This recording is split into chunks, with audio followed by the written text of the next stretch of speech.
I wrote this book in 3 weeks. And no, I did not use AI. Let's get into it. Today, my queer romantasy novel, The Night Auction, is out everywhere. Amazon, Barnes & Noble, all sorts of ebook stores online. They're all in one handy place, one handy link, which will of course be in the description. In today's video, I'm going to talk about the world, the characters, and the plot of The Night Auction to get you a little bit better acquainted with this novel that I love so dearly. I'm mainly going to talk about how I wrote the first draft of this novel in just 3 weeks. As I said, the first draft, which was obviously very rough, and went through many rounds of edits afterward. However, it was a solid foundation, and without it, I would have nothing to edit. However, the amount of planning I did before I ever started drafting meant that the edits I did have to make were on a much smaller scale. But let's get into it. Step 1 is obviously planning. Not everyone is a planner. Some people are flying by the seat of their pants, I know that, and that is a perfectly valid way to write a book and finish a book quickly. However, I am a religious planner. Night Auction especially, I will put up the outline, but it was so thorough. Before I ever wrote one word in the document, I had planned the novel from start to finish. I made sure that there were no glaring plot holes that when I was actually drafting the thing. I made sure it's impossible to write a book that follows every single point of the outline exactly as it was when you wrote it, because you're never going to truly know what does and doesn't work in the outline until you actually start writing the book. However, this outline was a tremendous tool that helped me figure out what I needed to write on a certain day, what was coming next, what was coming after the chapter I was writing so that I could mentally prepare. Having this fully fleshed out outline meant that I didn't have to waste a ton of time at the start of every day going over exactly what it was I needed to write, fixing any problems, answering any questions to myself. The outline was already there. And this outline being so thorough was the #1 reason I was able to finish drafting this book so quickly. As far as the actual plot of The Night Auction, as in what was in all of this outline and what ended up making it to the final book, as with many fantasy books, the world is very much intertwined with the plot, so I'm going to paint a picture for you.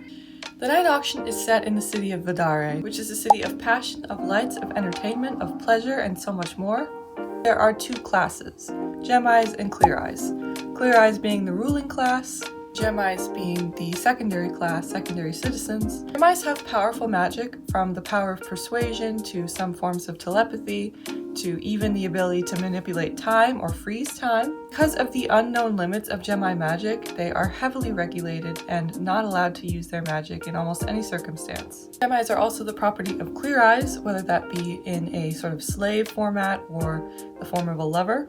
And the Night Auction is the name of a club owned by the most powerful and famous Gem Eyes in the city, named Karis Gem Heart. It is a club where Gem Eyes can go to auction themselves off as dates for Clear Eyes, and it is in the club The Night Auction that our story opens. However, I will tell you more about the plot, the characters, and the world of The Night Auction in just a minute. So I had my outline, but how did I take that outline and turn it into a first draft within just 3 weeks?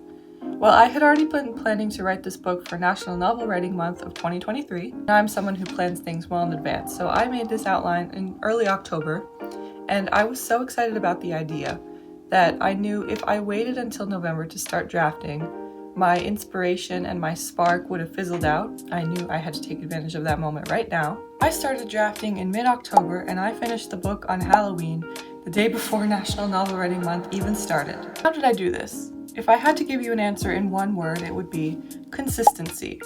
I wrote every day, even if it was just a little bit, even if I didn't feel like writing, and I didn't allow myself to skip any scenes that I just didn't want to finish or felt bored writing. I wrote every single thing in order. Make sure that you write at least 3 sentences every day, even if you don't feel like writing at all, even if you've had a long and tiring day and you just don't want to even look at your document.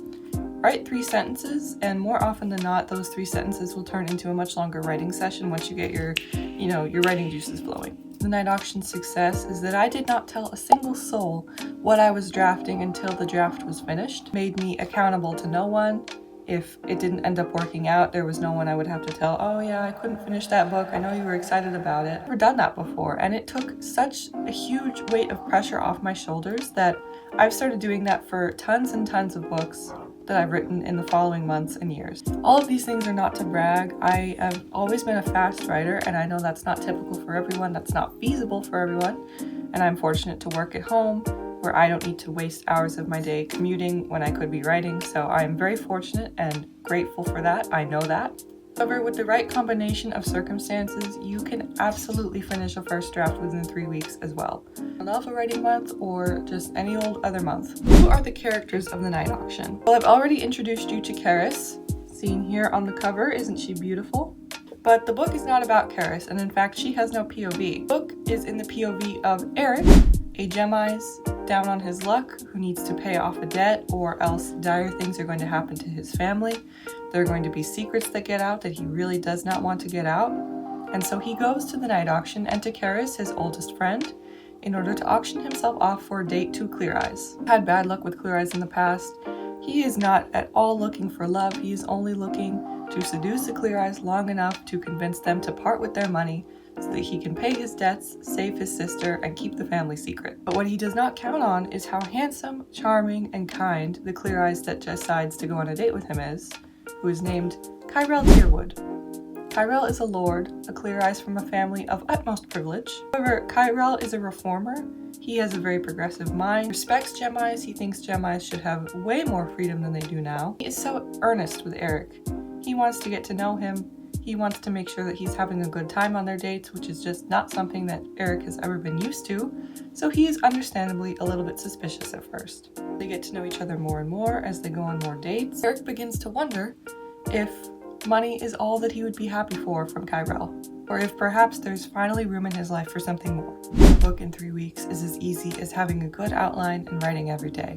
Of course it takes more than that. It takes time, commitment, a tremendous amount of effort, and the ability to believe in yourself and believe that you can finish this book even when you're convinced that you're just looking at a steaming pile of garbage.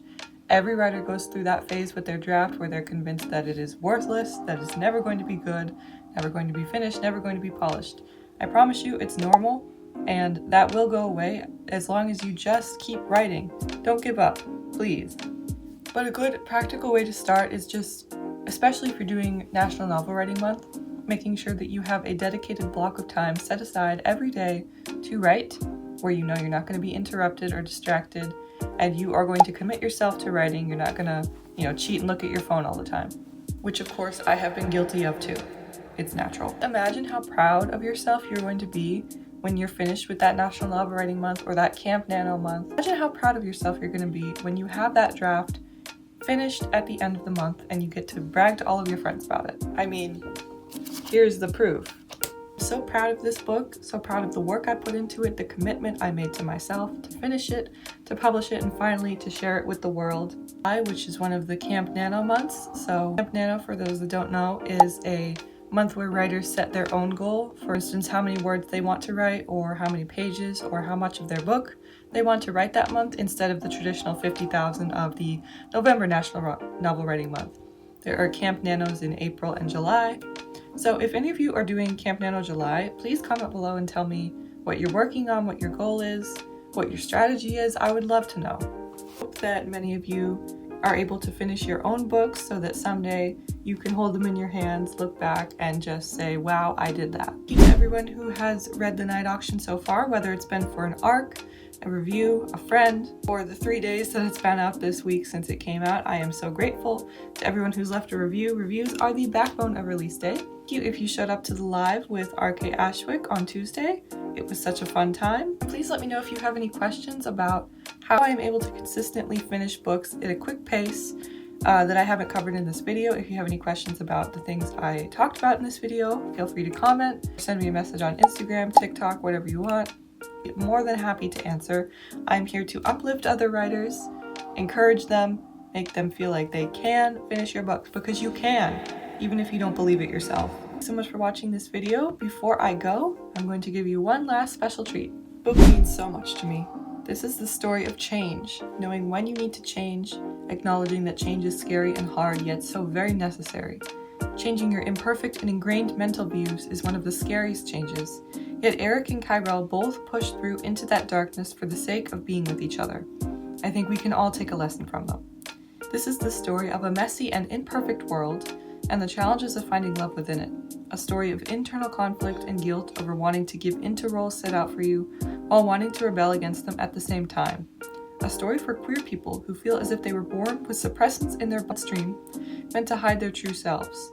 A story for those same queer people to encourage them to stop taking those suppressants or to remind them that someday someone will come who will help you off them. A story of fiction, but also of painful reality. The implication in this book is for every queer person who's ever had to hide. There's a reason I chose for this book to come out at the end of Pride Month. I wrote this book for us. And if you're a queer person who reads this, just know, I hope that you find some comfort in it. I hope you find a sense of home. I hope that you feel connected to other queer people through reading this. Like if you enjoyed this video, comment what you thought, subscribe if you are inclined. I make new videos every single Friday, and I will see you next week. Goodbye.